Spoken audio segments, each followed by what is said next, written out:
नमस्कार. लक्षवेधीमध्ये आपल्या सगळ्यांचं स्वागत. मी प्रसाद काथे. महाराष्ट्रामध्ये ओबीसी आणि मराठा असा संघर्ष आता उघडपणे होऊ लागलेला आहे. या ओबीसी आणि मराठा संघर्षाच्या निमित्ताने राज्यभरामधलं वातावरण काहीसं तणावग्रस्त आहे. प्रत्यक्षात या दोन स्वतंत्र जाती आतापर्यंत गुण्यागोविंदाने राहत होत्या. त्यांच्या आरक्षणाचेच मुद्दे जेव्हा जेव्हा यायचे तेव्हा तेव्हा मात्र त्या एकमेकांच्या विरोधात उभ्या ठाकायच्या आणि पर्यायानं एका वरिष्ठ जातीनं दुसऱ्या कनिष्ठ जातीवर कसा अन्याय केला याच्या कहाण्या महाराष्ट्रात सांगितल्या जायच्या. आणि त्याचबरोबर जी वरिष्ठ जात स्वतःला म्हणते त्यांची आर्थिक स्थिती कशी खालावलेली आहे, इथपासून ते शिक्षणात मिळणाऱ्या सवलतींमुळे एक वर्ग कसा पुढे चाललाय इथपर्यंतची चर्चा व्हायची. पण या सगळ्या गोष्टी काल परवापर्यंत शाब्दिक चकमकींपर्यंत होत्या. आता या गोष्टी प्रत्यक्षात हिंसाचारापर्यंत गेलेल्या आहेत आणि त्याला कारण हे अंतरवली सराटीतून सुरू झालेलं मनोज जरांगेंचं आंदोलन आहे अशा स्वरूपाचाही दावा केला जातोय. मनोज जरांगे यांनी मराठा आरक्षण मागितलं असतं तर त्या विरोधात फारशी प्रतिक्रिया आली नसती. पण त्यांनी सरसकट सगळ्या मराठ्यांना सरसकट कुणबी करून टाका ही मागणी लावून धरल्यामुळे ओबीसी अस्वस्थ झाले. ओबीसींनी आपली प्रतिक्रिया देणं सुरू केलंय आणि परिणामस्वरूप मराठा आणि ओबीसी अशा प्रकारचा संघर्ष महाराष्ट्रात दिसतो आहे. महाराष्ट्रात ही संघर्षाची स्थिती आपल्याला परवडणारी नाही. ही महाराष्ट्राच्या ना अर्थव्यवस्थेसाठी आहे योग्य, ना ही परिस्थिती महाराष्ट्राच्या समाजकारणासाठी सुद्धा योग्य आहे. या स्थितीला अशा प्रकारे राहू न देणं ही ज्यांची जबाबदारी आहे त्या मंडळींकडून सध्या मात्र महाराष्ट्रातली परिस्थिती निवळण्याच्याकडे लक्ष दिलं जात नाहीये. मग ते जरांगे असोत की भुजबळ असोत, दोन्हीकडून शब्दबाण एका पाठोपाठ एक सुरूच आहेत. पण यातला कळीचा मुद्दा असा आहे की सरसकट मराठ्यांना सरसकट कुणबी करण्याची मागणी करून जरांगे यांनी ओबीसींना उचकवलं आहे का, हा प्रश्न उपस्थित यासाठी होतोय कारण सरसकट मराठ्यांना सरसकट कुणबी करण्याची जरांगेंची मागणी सरसकट मराठ्यांनी सरसकट स्वीकारलेलीच नाहीये. परिणामस्वरूप जरांगेंच्या मागणीला विरोध होणं सुरू आहे, स्वाभाविक आहे आणि तो विरोध आता उघडपणे होऊ लागलेला आहे. काल परवापर्यंत ज्यांच्याकडे कुणबी प्रमाणपत्र आहेत त्यांना कुणबी असण्याचे लाभ मिळणं अत्यंत स्वाभाविक आहे. पण ज्यांच्याकडे कुणबी प्रमाणपत्र नाहीत अशा मराठ्यांचं काय याची उत्तरं जरांगेंच्या आंदोलनातून मिळायला हवीत. आणि ती उत्तरं ही न्यायसम्मत, कायदा सम्मत असायला हवी. या सगळ्या बाबतीत आत्ता तरी परिस्थिती तेवढीशी सकारात्मक आणि धीर देणारी जरांगेंच्या आंदोलनातून दिसत नाही. असं असताना ओबीसी हे त्यांच्यातच आरक्षणातच भरपूर जाती भरल्या गेल्या असल्यानं चिंतेत आहेत. त्यांना आता आणखीन नव्यानं जाती आपल्या ओबीसीच्या आरक्षणात येतील अशी भीती वाटते आहे आणि त्यातून ओबीसी विरुद्ध मराठा हा संघर्ष अधिक तीव्र होत चाललाय. परिणामस्वरूप ही परिस्थिती आणि ही वेळ टाळता आली असती का हाही मुद्दा आहेच.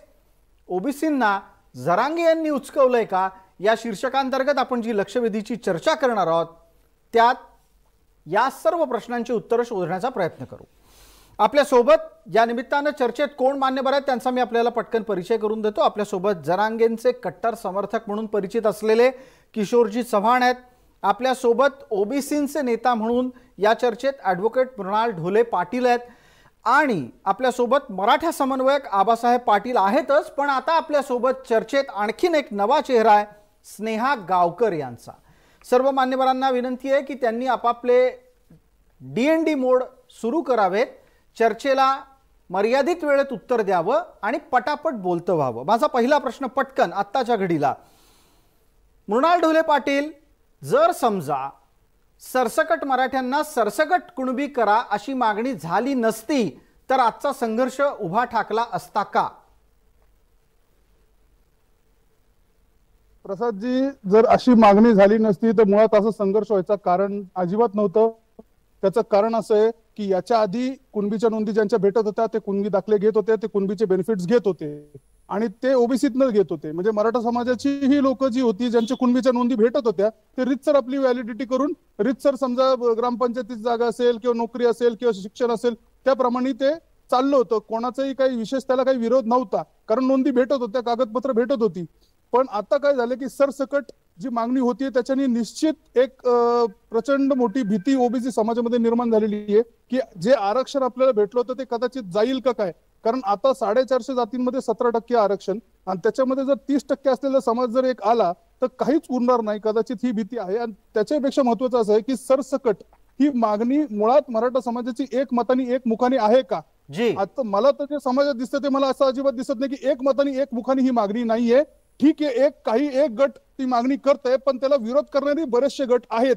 त्यांना ते कुणबी दाखले नको, त्यांना मराठा समाजाचं मराठा म्हणून आरक्षण पाहिजे. बिलकुल. आणि तुमच्या लेखी मला एक पटकन एका वाक्यात उत्तर देऊन टाका, मराठ्यांना मराठा म्हणून आरक्षण मागण्याचा अधिकार आहे की नाही, मिळेल की नाही, योग्य की नाही हा नंतरचा मुद्दा, पण मराठ्यांना मराठा म्हणून आरक्षण मागण्याचा अधिकार आहे की नाही? मृणाल ढोले पाटील.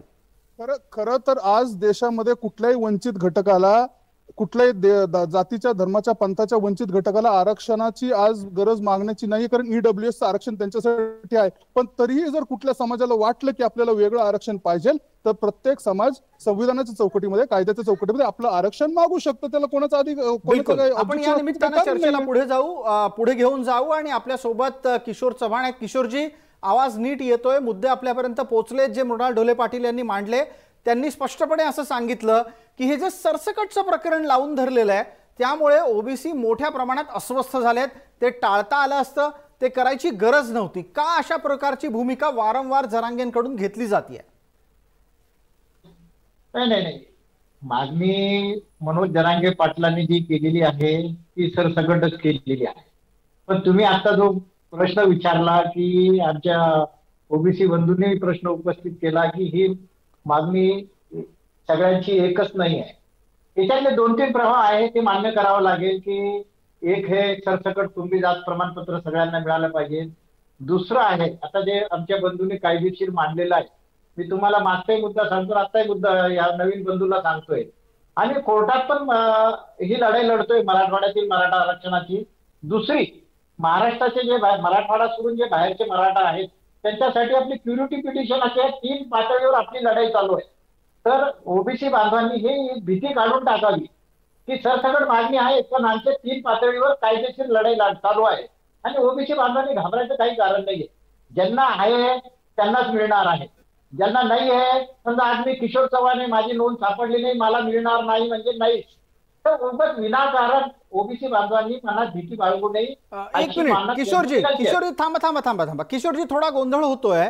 तुम्ही आता असं म्हणताय की तुमची नोंद सापडली नाही तर तुम्हाला मिळणार नाही. अहो पण तुम्ही हे इथे येऊन सांगता, तुमची बाकीची मंडळी तर काय सांगतात, एका कागदानी राज्य सरकारने आदेश काढला की तसं आरक्षण मिळू शकणार आहे. हा एवढा गोंधळ काय आपल्या आंदोलनामध्ये? नाही, एका आदेशाचा अर्थ काय, समजा किशोर चव्हाणच्या घरात कोणाला सापडली, माझ्या चुलत भावाला सापडली किंवा शासनाच्या माध्यमातून सापडली, तर ते माझ्या चुलत भावालाही त्याचा फायदा होईल आणि मलाही होईल. म्हणजे आमच्या घरात ते सरसकट होऊन जातं ते. हो, हाही मुद्दा. म्हणजे आमचा काय चर्चेतून समज आणि गैरसमज ओबीसी बांधवांचा निघाला पाहिजे, हे यांनाच मिळणार आहे. पण ज्यांच्याकडे नाही आहे त्यांना कशी मिळणार आहे, हाही आमच्या ओबीसी बांधवांनी विचार करावा. गैरसमज, मनातलं जी भीती आहे त्यांच्या जे आता बोलण्यातून जे वाटतंय की त्यांच्या जी मनातली भीती आहे ते अजिबात त्यांची भीती काढून टाकावी अशी मी चर्चेतून विनंती करतो.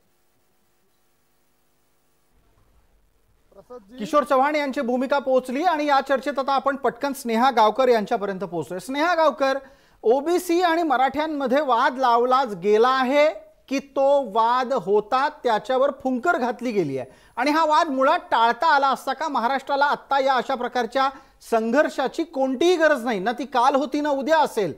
हा संघर्ष टाळता आला असता का? नक्कीच. धन्यवाद सगळ्यांचे मला या चर्चेत सहभागी केल्याबद्दल आणि मराठा म्हणून एक भूमिका मांडायला वेळ दिल्याबद्दल.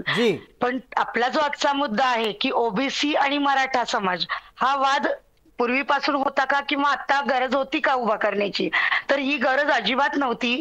कारण आज आपण जाती व्यवस्था काही असू देत, आपण त्याच्यावर सुखाने गुण्यागोविंदाने एकत्र राहत होतो. आपल्यात कोणतेही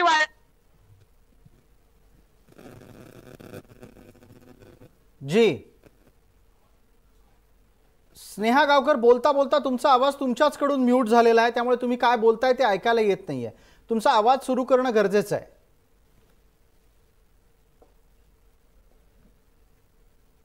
स्नेहा गावकर, काही तांत्रिक अडचणी येत आहेत. मला पटकन आबासाहेब पाटलांपर्यंत पोहोचावं लागेल. मी आबासाहेब पाटलांपर्यंत पोहोचून त्यांचं उत्तर घेऊन आपल्याकडे येतो. आबासाहेब, माझा आवाज आपल्याला नीट येतोय? आवाज येतोय? जी, आला. एकच मिनिट. आता मला आबासाहेबांपर्यंत जायची वेळ झाली असल्यानं त्यांच्यापर्यंत जातो. तुम्ही जरा तुमचं इंटरनेटचं कनेक्शन आणि कनेक्टिव्हिटी तपासून घ्या. आबासाहेब, पटकन सांगा, हा संघर्ष नक्की कोणत्या क्षणापासून सुरू झाला? प्रसादजी, गेल्या 40 वर्षापासून या महाराष्ट्रामध्ये मराठा समाजाला मराठा आरक्षण द्या अशी भूमिका सातत्याने चालू झाली आणि ही संपूर्ण राज्यभर अनेक आंदोलन झाले, 58 मोर्चे झाले, 2 ठोक मोर्चे झाले. या माध्यमातून मराठा समाजाचा जो स्लोगन तयार झाला की एक मराठा हात मराठा, आणि ही मागणी संपूर्ण राज्यभराची एकच आहे की मराठा समाजाला आरक्षण द्या आणि टिकणार घटनात्मक मराठा समाजाला आरक्षण मिळावं म्हणून सर्व समाज आक्रमक आणि आग्रही आहे. परंतु गेल्या 1-1.5 महिन्यापासून जी कुणबी म्हणून मागणी पुढे आली, आता ती कशी आली, कशा पद्धतीने आली ते किशोर चव्हाणांनी मागच्या ह्याच्यामध्ये आपल्या डिबेटमध्ये सांगितलं. परंतु सरसकट मराठा समाजाला कुणबी प्रमाणपत्र मिळतील का, हा सुद्धा अनेक वेळा आपण चर्चेचा भाग झाले. ज्यांच्या नोंदी आहेत त्यांना ओबीसीचा विरोध नाही आणि ज्यांच्या नोंदी आहेत त्यांना ते मिळालेलंच आहे. आणि या राज्यामध्ये अनेक प्रत्येक जिल्ह्यातल्या सगळं मराठवाडा असेल, विदर्भ असेल, कोकण असेल, पश्चिम महाराष्ट्र, कोकण असेल, ज्या लोकांना अनेक लोकांनी कुणबी प्रमाणपत्र निघतंय का म्हणून अनेकांनी प्रयत्न केलेले आहेत आणि त्याच्यामुळे हे कुठेही मिळत नाही, भेटत नाही.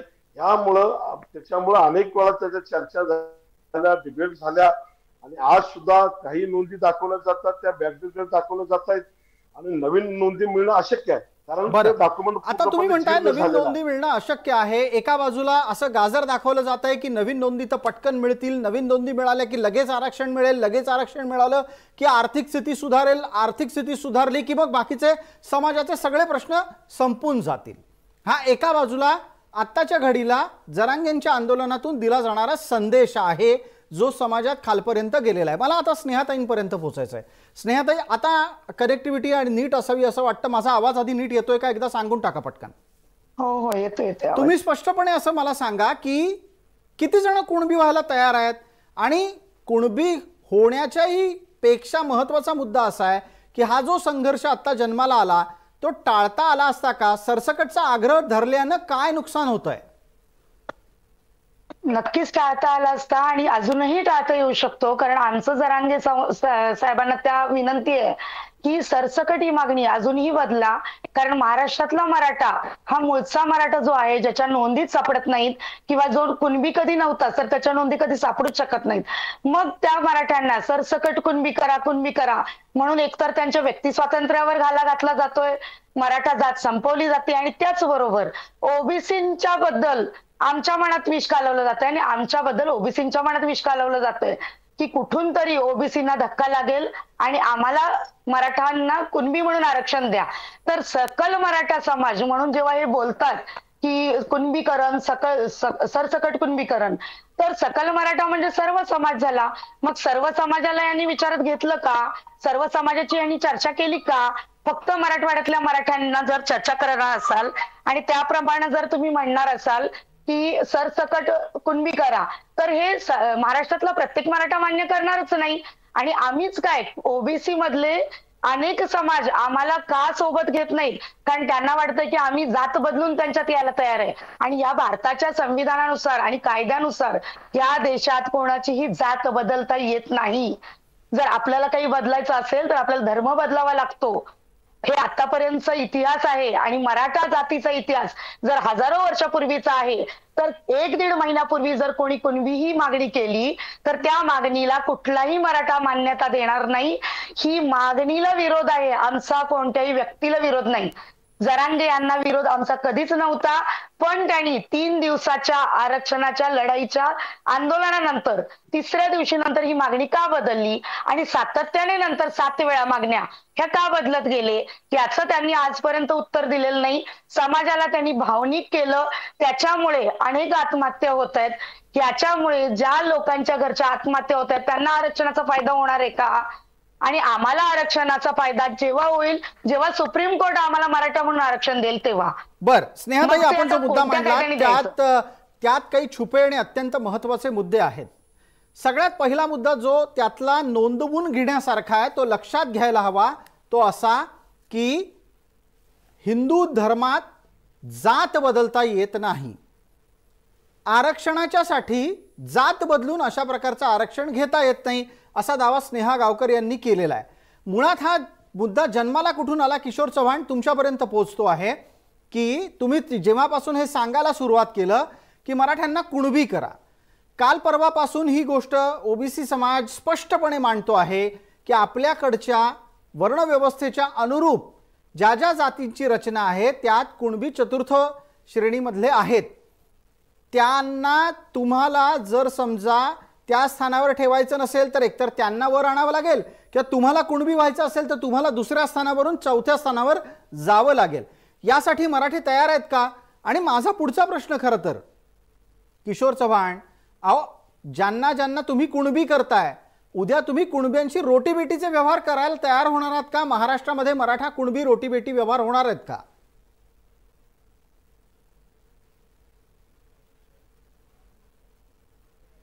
किशोरजी, आपला माईक सुरू करा. किशोरजी, माईक सुरू करा. माईक सुरू करा आणि बोला. प्रत्येकाला विनंती आहे, उत्तर सुरू करण्यापूर्वी माईक सुरू करावा. बोला किशोरजी. पहिले आमच्या ज्या भगिनीने जो मुद्दा मांडला आहे की एक लक्षात ठेवा की मी नेहमी काय सांगतो की आजचा महाराष्ट्र हा पूर्वीचा महाराष्ट्र नव्हता. भौगोलिक परिस्थिती सगळीकडची वेगळी आहे. मराठवाड्याची वेगळी आहे, कोकणाची वेगळी आहे, पश्चिम महाराष्ट्राची आहे, उत्तर महाराष्ट्राची आहे आणि विदर्भाची वेगळी आहे. हे पहिले समजून घ्या.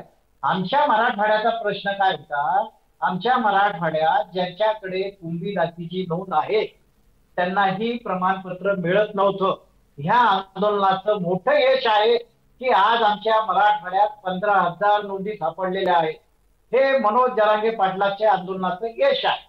दुसऱ्या याच्यातून हा प्रश्न निर्माण होतो हे जे 15,000 सापडले किंवा 15,000चे परिवार सापडले, हे पूर्वी सापडलं असतं तर त्यांना सामाजिक, शैक्षणिक आणि नोकरीचा लाभ मिळाला असता. तो मिळाला नाही. म्हणून आमच्या मराठवाड्यातील मराठ्यांच्या ज्या कुणबी नोंदी आहेत त्यांच्याची मनात खतखत आहे. म्हणून हे आंदोलनाची दिशा एवढ्या मोठ्या प्रमाणात होत आहे. तुमचा दुसरा प्रश्न असा होता आम्हाला की मराठ्यांच्या कुणबीचे लग्न होतात त्याच्यात करणार आहेत का? मी तुम्हाला हे सांगू शकतो, मी मराठा आहे, मराठवाड्याची मी मराठा आहे.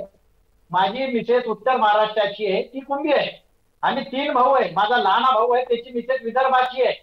आमच्या भागात, मराठवाड्याच्या भागात, विदर्भ असेल, पश्चिम महाराष्ट्र असेल, आमच्या बाजूचा भाग असेल, इथं आमच्या हे सगळे व्यवहार लग्न सोहळे पहिल्यापासून होतात. आणि अजून एक माहिती देतो की आजपर्यंत माझ्या मिसेसने किंवा माझ्या वहिनीने कधी ओबीसीचा फायदा घेतलेला नाहीये. बर, एवढी स्पष्ट भूमिका असताना आणि भूमिका घेऊन पुढे जातो. ठीक आहे. तुम्ही असा दावा करताय की मराठा आणि कुणबी समाजामध्ये सरळ रोटीबेटीचे व्यवहार होत आहेत आणि तशा पद्धतीचे व्यवहार भविष्यातही होतील असा संकेतही आपल्याकडून मिळाला आहे. पण त्यापेक्षा जो महत्वाचा दावा तुम्ही केला त्या निमित्तानं आबासाहेब पाटलांपर्यंत जायचंय. आबासाहेब, प्रश्न ऐकायला येत असेल, माईक सुरू केलेला असेल तर उत्तर द्या पटकन. जरांगेंच्या आंदोलनामुळे अनेकांना त्यांची कुणबी प्रमाणपत्र सापडायला लागली आणि त्यामुळे आता अनेक जणांना ओबीसीचा लाभ मिळणार आहे. यावर आपलं उत्तर? प्रसादजी, हाच तर खरा खेळ आहे. या जुन्या तिकिटावरती नवीन खेळ सुरू केलेले शासनातील अधिकारी आज ज्या पद्धतीनं चुकीच्या पद्धतीने राज्यभरामध्ये ज्या अफवा पसरवल्या जात आहेत की आज आम्हाला 15,000 नोंदी मिळाल्या, काही ठिकाणी 20,000 नोंदी मिळाल्या. त्या नोंदी सापडल्या जुन्याच नोंदी आहेत त्या समोर आणल्या जात आहेत. आणि जर ठीक आहे नोंदी सापडल्या पण त्या कुणाच्या सापडल्या? तुमची वंशावळ सापडली का? तुमचे महसुली पुरावे सापडले का? किशोर चव्हाणांना मला सांगायचं आहे की अवघ्या एका बीड जिल्ह्यामध्ये परवाच्या सर्वेक्षणामध्ये फक्त केवळ 5 लोकांना सर्टिफिकेट मिळाले. पूर्ण बीड जिल्ह्यामध्ये 5 लोकांना मिळाली.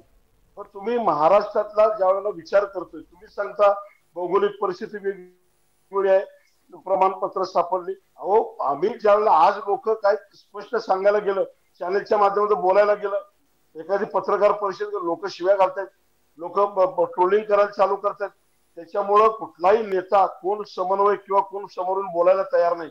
प्रसारजीच्या माध्यमातून काही लोकांना आम्ही आपल्या माध्यमातून मांडतोय, परंतु हे वास्तव आणि 1-2 महिन्यानंतर समाजाला ज्या वेळेला खरं कळेल की आम्ही कुठंतरी आपल्या माध्यमातून चूक झालेली आहे आणि आज समाजाचा एवढा मोठा लढा उभा राहून आमच्या हातात काय भेटलं तर काही मिळालं नाही आणि केवळ राजकारण झालं, हे ज्या वेळेला लोकांना लक्षात येईल त्यावेळेला हे लोक समोरून त्यावेळेला तुम्हाला प्रश्न विचारल्याशिवाय राहणार नाहीत. आज वास्तव तुम्ही समजून घ्या की कुणबी मराठा कुणबी गेल्या 25 वर्षापासूनच्या ज्या काही संघटना पॅटर्न चालवत होते शरद पवारांच्या नावाखाली, परंतु पॅटर्न चालले नाही, सगळे फेल गेले. आणि म्हणून ज्या वेळेला मराठा आरक्षणाची भूमिका अण्णासाहेब पाटलांनी 82 सालाला सुद्धा मराठा आरक्षणाची मागणी केली. अण्णासाहेब पाटलापासून ते आतापर्यंत प्रत्येक नेत्याने मराठा आरक्षणाची मागणी केली. परंतु आज ज्या पद्धतीने आपण सांगताय, तुम्ही पश्चिम महाराष्ट्र विचारात घेतला का हो, तुम्ही कोकण विचारात घेतला का हो, तुम्ही उत्तर महाराष्ट्र घेतला का? केवळ काही लोकांच्या ह्याच्यामुळे जर आज हा विषय चाललाय, आज ओबीसी मराठा संघर्ष उभा राहिलेला आहे. कशामुळे उभा राहिलेला आहे? कुणाचा आज ज्या पद्धतीने सगळे ओबीसी समाजातले 4 पक्षातले सगळे मोठे मोठे लोक एकत्र आले, त्यांनी विचारमंथन केलं, ते एका स्टेजवर आहेत, मराठी एका स्टेजवर का नाही? हा माझा सवाल आहे आपल्या किशोर चव्हाणांना. याचं उत्तर द्या. राज्यातले सगळे मराठा क्रांती मोर्चा, ठोक मोर्चा असेल किंवा वेगवेगळ्या संघटनेचे लोक आहेत, त्यांचे विचार कधी जाणून घेतले का? प्रत्येक जिल्ह्याचा विचार तुम्ही जाणून घेतला का? बिलकुल बिलकुल बिलकुल याच्यावर उत्तर लागेलच आणि याचं उत्तर किशोर चव्हाण देतील अशी अपेक्षा आहे. किशोरजी, हा एक कळीचा मुद्दा आहे की तुम्ही ज्या वेळेला सकल मराठा समाज म्हणता, थोड्या वेळापूर्वी स्नेहाताईंनी पण हा मुद्दा मांडला, सगळ्या मराठ्यांना विचारात कुठे घेतलं जातं? तुम्ही तुमच्या पुढचे 4 मराठे एकत्र येता आहात आणि तुम्ही ठरवता आहात की मनोज जरांगेंची भूमिका ही सगळ्या समाजाची भूमिका आहे, असं निरीक्षण चर्चेत येतं. आबासाहेब पाटील, स्नेहा गावकर दोघ जण हे निरीक्षण मांडतात. त्याचं उत्तर लागेल, किशोर चव्हाण बोलतील. बिलकुल उत्तर बिलकुल देणार. आमचे सहकारीच आहे, आबासाहेब असतील, आमची ताई असेल, त्यांच्या मनातला प्रश्न बरोबर आहे. पण आबासाहेबांनी हा प्रश्न विचारला मला नवल वाटतं याच्यासाठी की सुप्रीम कोर्टात आपली क्युरिटी पिटिशन आहे. आबासाहेब आज आयोगाला पत्र दिलं माननीय मुख्यमंत्र्यांनी. आयोग त्याच्यावर काम करून त्याचा अहवाल घेऊन आपला अहवाल वकिलाच्या माध्यमातून सुप्रीम कोर्टात दाखल करते क्युरिटी पिटिशनसाठी. ही क्युरिटी पिटिशन काय आहे की महाराष्ट्रातील मराठ्याला 50% वरच्या आरक्षणासाठी एक प्रयत्न करते महाराष्ट्र शासन. तो एक भाग चालू आहे. दुसरा भाग मी काय सांगितला, मराठवाड्यातील जे मराठे हैदराबादहून इथं आले त्यांच्यासाठी माझी याचिका औरंगाबाद कोर्टात आहे. 2 नंबर. 3 नंबरवर काय चालू आहे, मनोज जरांगे पाटील कुंभी म्हणतात, जे कुंभी सरसकट म्हणतात, मराठवाड्यात भेटत नव्हतं. हे माझ्या दोन्ही ताईंनी आणि आबासाहेबांनी पुन्हा लक्षात आणून देतो, आमच्याकडे मिळत नव्हतं, त्या नोंदी मिळू राहिल्या. ह्या आंदोलनाचं सर्वात मोठं यश आहे. अजून एक मुद्दा शेवटचा, मराठवाडा सोडून जिथे आता सगळी शिंदे कमिटी शोधते, ज्या कुंभी बांधवांना भेटत नव्हतं त्यांना ते प्रमाणपत्र मिळायला लागलं असेल, त्याच्यात वाईट काय? मराठा म्हणून तुम्हाला महाराष्ट्रात आरक्षणाची संधी आहे, कुंभी म्हणून मराठा कुंभी ज्याची नोंद त्यांची संधी आहे. म्हणून मला दोघांना विनंती आहे की आपण चर्चा जे करतायत ना, पूर्ण आपल्या सुप्रीम कोर्टात मराठा आरक्षणाची केस पेंडिंग आहे ना. नाही, याच्यात किशोर चव्हाण तुम्ही इकडेही आरक्षण घेताय, तिकडेही आरक्षण घेताय, असं कसं असू शकतं? तुमच्यातला एक घटक कुणबी म्हणून आरक्षण घेणार, दुसरा घटक मराठा म्हणून आरक्षण घेणार, असं नाही होऊ शकत. मृणाल ढोले पाटलांपर्यंत जातो. आबासाहेब 1 मिनिट थांबा जरा. आबासाहेब, हा थोडासा तांत्रिक आणि कायदेशीर मुद्दा आहे, तुमच्यापर्यंत येतो. मृणाल ढोले पाटलांना आधी त्या निमित्तानं बोलतो करतो. मृणाल ढोले पाटील, ज्यांना कुणबी मिळालंय त्यांनी कुणबीत जा, ज्यांना नाही मिळालं त्यांनी मराठा म्हणून आरक्षण घ्या. अशा प्रकारे एकाच समाजाला 2 पातळ्यांवर 2 ठिकाणी एकाच वेळेला आरक्षण घेता येईल का? प्रसादजी, सगळ्यात आधी मी एक आपली याची नोंद करतो की जे ताईंनी पण म्हटलं की मुळात एक आपल्या लक्षात आता या चर्चेत आलं असेल की एक मतानी, एक मुखानी, एक मागणी नाहीये. वेगवेगळे समाज गट, मराठा समाजातलेच वेगवेगळे गट ही वेगवेगळी मागणी करतात. राहिला प्रश्न आपण जो विचारला, तर त्याच्यामध्ये एका समाजाला एकच आरक्षण लागू होतं आणि जर एक समाज 2-2 आरक्षण मागायला लागला किंवा घ्यायला लागला तर मग प्रत्येक समाज असंच म्हणेल की बाबा आम्हाला पण ईडब्ल्यूएस द्या. SC ST ओबीसीतलाही काही वर्ग म्हणाल की बाबा आमच्याकडे काही नोंदीचा प्रॉब्लेम आहे, काही कागदपत्रांचा प्रॉब्लेम आहे, आम्हाला ईडब्ल्यूएस लागू करा, किंवा ते पण राहून द्या, आम्हाला ईडब्ल्यूएस पण लागू करा. त्यामुळे माझं म्हणणं तेच आहे की मुळात तुम्ही सगळ्यात आधी जे जात दाखला आहे त्याच्यावर जो ऍप्लिकंट आहे आणि त्याचे वडील आहेत त्यांचे आधार नंबर तुम्ही टाका, कास्ट सर्टिफिकेट हे आधारशी लिंक करा. त्याच्यामुळे जे बोगस जे लाभार्थी आहेत ते या सगळ्या प्रक्रियेतनं बाहेर पडतील आणि मुळात सगळे ठरवतील की ठीक आहे तुमच्या नोंदी भेटल्यात ना, तुम्हाला कुणबी घ्यायचंय कुणबी घ्या. आता पटकन मग या निमित्तानं आपण आबासाहेब पाटलांपर्यंत जाऊया. स्नेहाताई, त्यानंतर तुमच्यापर्यंतही यायचंय. आणि आता आबासाहेब आपल्यासाठीचा मुद्दा असा आहे, हा जो घोळ आंदोलनाच्या आत्ताच्या आंदोलनामुळे जरांगेंच्या माध्यमातून घातला जातोय की तुम्हाला नाही घ्यायचं ना तुम्ही घेऊ नका, पण आम्हाला कुणबी हवंय म्हणून आम्ही कुणबी घेतो आहोत, अशा पद्धतीनं समाजाचं आरक्षण ना मिळेल ना टिकेल. प्रसादजी, वारंवार मी नाही कोणताही अभ्यासकाला किंवा कुणाला विचारा, अगदी किशोर चव्हाणांना देखील तुम्ही विचारा की या राज्यामध्ये ज्यांच्या नोंदी आहेत त्यांनाच कुणबी सर्टिफिकेट मिळणार आहे, ज्यांच्या नोंदी नाहीत त्यांना कुणबी सर्टिफिकेट मिळणार नाही. सरसकट हा विषय सुद्धा येणार नाही की आता ज्या पद्धतीने किशोर चव्हाण सांगू देत की ज्यांच्या नोंदी नाहीत त्यांना मिळेल का, तर नाही मिळणार. मग त्यांच्यासाठी वेगळं आहे, मग तुम्ही कसं काय भूमिका मांडू शकता एका वेळेला 2-2 भूमिका? की मुळातला जो आपला मराठा आरक्षणाचा प्रश्न आहे, ज्यांच्या कुणबी नोंदी आहे ते मिळणारच आहे. त्याला आंदोलन किंवा ज्या आंदोलन ठीक आहे आंदोलनाच्या माध्यमातून काही नवीन सापडले असतील त्यांना मिळेल, त्यांचा लाभ होईल, त्याच्यासाठी स्वागतार्ह आहे. परंतु तिथं जाऊन विषय संपणार आहे का? तर अजिबात संपणार नाही. कारण आम्ही सातत्याने सांगतोय महाराष्ट्रातला मराठा समाज जो आहे की या मराठाला की 50,000 नोंदी सापडल्या, लाख नोंदी सापडल्या, ठीक आहे 2 लाख नोंदी सापडल्या. 2 लाख नोंदी सापडल्यानंतर एका कुटुंबातले 5 किंवा नातेवाईक धरा 10 लाख लोकांना सापडतील. बाकीच्या 4.5 कोटी मराठ्यांच्या आरक्षणाचं काय, हा प्रश्न महत्वाचा उरतोच ना. बिलकुल 4.5 कोटी मराठ्यांचं काय, म्हणजे थोडक्यात कसं आहे, त्याला हिंदीत एक म्हण आहे, ऊंट के मुंह में जीरा आहे. समाज केवढा आणि लाभ किती जणांना मिळाला, हे आंदोलनाचं फलित मोजता येणार आहे का, हाही मुद्दा आहे. स्नेहाताई, या सगळ्या चर्चेत तुम्ही मगाशी एक खूप महत्वाचा आणि संवेदनशील मुद्दा मांडलेला आहे. तो असा आहे की आता आरक्षण मिळेल मिळेल मिळेल म्हणून गर्दी जमवायची आणि कालांतरानं याच आंदोलनाचं फारसं काही फलित झालं नाही तर जे नैराश्य येईल त्यातून आत्महत्या वाढतील. स्नेहाताई, हा एक अत्यंत संवेदनशील मुद्दा आपण मांडलात. आपलं निरीक्षण नक्की काय आहे याबद्दलचं? माझं निरीक्षण असं आहे की जर 1.5 महिन्याच्या चुकीच्या मागणीमुळे, चुकीची मागणी म्हणजे कुठची, मूळची मराठा आरक्षण ही योग्य मागणी सोडून जर आपण कुणबी सरसकट आरक्षण सर्वांना द्यावं ही जर मागणी चुकीची होतीये का, तर लोकांना माहित नाही की कायदेशीर सरसकट कुणबी आरक्षण टिकेल का, कोर्टात टिकेल का, किंवा जर कोणी याचिका टाकली तर टिकेल का, हे ज्यांना माहित नाही ते भावनिक होतात, एकत्र येतात आणि ती गर्दी जमल्याच्या नंतर नाही देतंय म्हणून 2 दिवसात 4 दिवसात तारीख पे तारीख जेव्हा दिली जाते त्यावेळेस कुठलाही मागचा पुढचा विचार न करता आत्महत्या करतात. आणि अजून एक मला या गोष्टीत सांगायचं की 44 आत्महत्या 1.5 महिन्यामध्ये ह्या फक्त मराठवाड्यात झाल्या, कोकण, पश्चिम महाराष्ट्र, इतर महाराष्ट्रात कुठेही झाल्या नाहीत.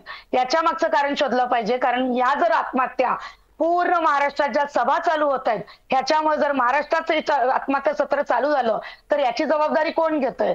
आंदोलनकर्ते घेतायत की तुमच्या आमच्यासारखे आपण बोलणारे घेतोय? आपल्याला त्याचं गांभीर्य कळत नाही कारण आपण घरी असतो.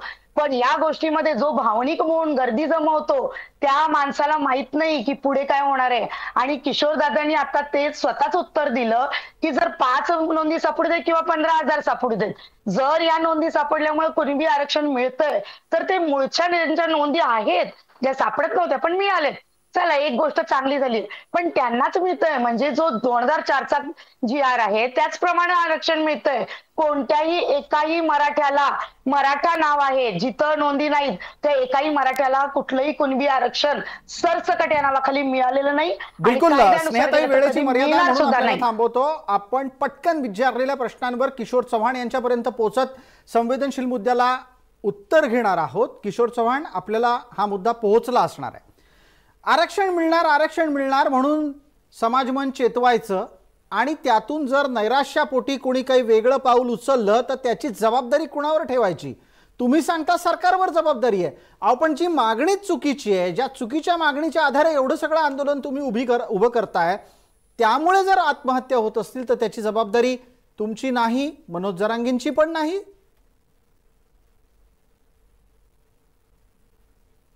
किशोरजी बोला, माईक सुरू करून बोला. ताईंनी तो मुद्दा उपस्थित केला, तो महत्वाचा आहे की सुप्रीम कोर्टाचा जो प्रश्न आलेला आहे की ठीक आहे, आता ताईंनी एक कमीत कमी एक आमच्या आबांनी आणि आमच्या ताईंनी स्वीकारलं तरी जे मिळतं त्याचं स्वागत केलं. या आंदोलनाचं दुसरं यश सांगतो. मुख्यमंत्र्यांबरोबर बैठक झाली. बैठकीत आता क्युरिटी पिटिशनचा सुप्रीम कोर्टाचा विषय निघाला होता, हे फक्त मनोज जरांगे पाटलाच्या आंदोलनामुळे. आणि मी आता पूर्वी सांगितलं, प्रगती कायद्याची आयोगाकडून व्हेरीफाय करून मागास कसे महाराष्ट्रातील मराठी ही प्रक्रिया चालू झाली. ती कुणामुळे चालू झाली? महाराष्ट्रात तर दुसरं कोणी आंदोलन करायला तयार नाही. त्याप्रमाणे महाराष्ट्रात कुणाचे मराठ्यांचे हात मनोज जरांगे पाटलांनी पकडलेले नाहीये का मी पण पकडलेले नाही. त्यांनी त्याचं आंदोलन करावं, त्यांनी करायला पाहिजे. ते करत नसतील तर ती जबाबदारी आमच्यावर आहे. ऐकून घ्या, मी मध्ये बोललो नाही ताई, एक मिनिट फक्त. आज आयोगाकडे नाही, माझ्याबद्दल मी तुमच्यामध्ये बोललो नाही. मी तुला ताई म्हणतो, तू माझं म्हणण्यानंतर तू तुझं म्हणणं मान. आज आयोगाकडे पत्र गेलं, आयोगाकडे प्रक्रिया चालू झाली. कशाची प्रक्रिया चालू झाली?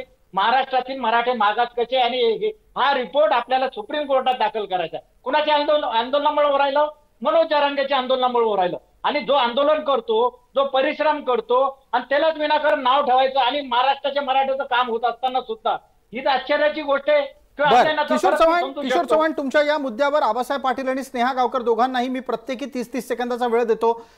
स्नेहाताई, आपल्यासाठीचा थेट आणि स्पष्ट आरोप असा आहे की तुम्ही काम करणाऱ्याला आडव्या जात आहात, तुम्ही त्यांना थोडक्यात काय तर अपयशी करण्यासाठी प्रयत्न करताय. या आरोपाला आपलं उत्तर काय? माझं एकच उत्तर आहे की त्यांनी स्पष्ट आरोप लावला की म्हणे कोणीच आंदोलन करत नाही. मग अण्णासाहेब पाटलांच्या, आमचे जे आराध्य आहेत, त्यांच्या चेहऱ्याला जर काळं फासलं जात असेल या आंदोलनातून, मग याची जबाबदारी सुद्धा ते घेतायत का? या अशा जर चुकीच्या गोष्टी घडल्या तर त्या आम्ही मराठ्यांनी सहन करायच्या का? आणि आजपर्यंत मराठा आरक्षण हे मराठा नावावर मागितलं गेलं, मग आज कुणबी सरसकट म्हटल्यानंतर आम्ही जे म्हणतील ते सहन करायचं का? आणि आंदोलन करत नाही कोणी, ही सरासर चुकीचा आरोप लावलेला आहे. प्रत्येक जण आंदोलन करतात. त्या दिवशी सुद्धा जे आमचे आंदोलनकर्ते होते, मराठा म्हणून आरक्षण मागत होते, त्यांच्या तोंडाला काळं फासलं गेलं. म्हणजे मराठ्यांनी मराठा म्हणून आरक्षण मागायचं नाही का? मराठ्यांना महाराष्ट्रामध्ये अधिकार नाही का मराठा म्हणून आरक्षण मागायचा? ठीक आहे, स्नेहा गावकर, आपला मुद्दा पोहोचला. आबासाहेब पाटील, अण्णासाहेब पाटलांपासून सुरू झालेलं आंदोलन हे आता मनोज जरांगेंपर्यंत येऊन पोहोचलंय आणि आता मनोज जरांगेंचे समर्थक सांगायला लागलेले आहेत की अण्णासाहेब आणि मनोज जरांगे एवढीच माणसं काय ती मराठा आरक्षण देणारी आहेत, इतिहासात त्यांचीच नोंद होईल. काय आपली प्रतिक्रिया आहे आबासाहेब? या राज्यामध्ये अनेक लोकांनी आंदोलनं केली, अनेक मोर्चे काढले. या राज्यातला प्रत्येक मावळा त्याच्यामध्ये सामील झाला. प्रत्येक गावागावातला, प्रत्येक तालुक्यातला, जिल्ह्यातला प्रत्येकाचं योगदान आहे मराठा आरक्षणासाठी. हा कोणाचा एकट्या दुःखाचा विषय नाहीये.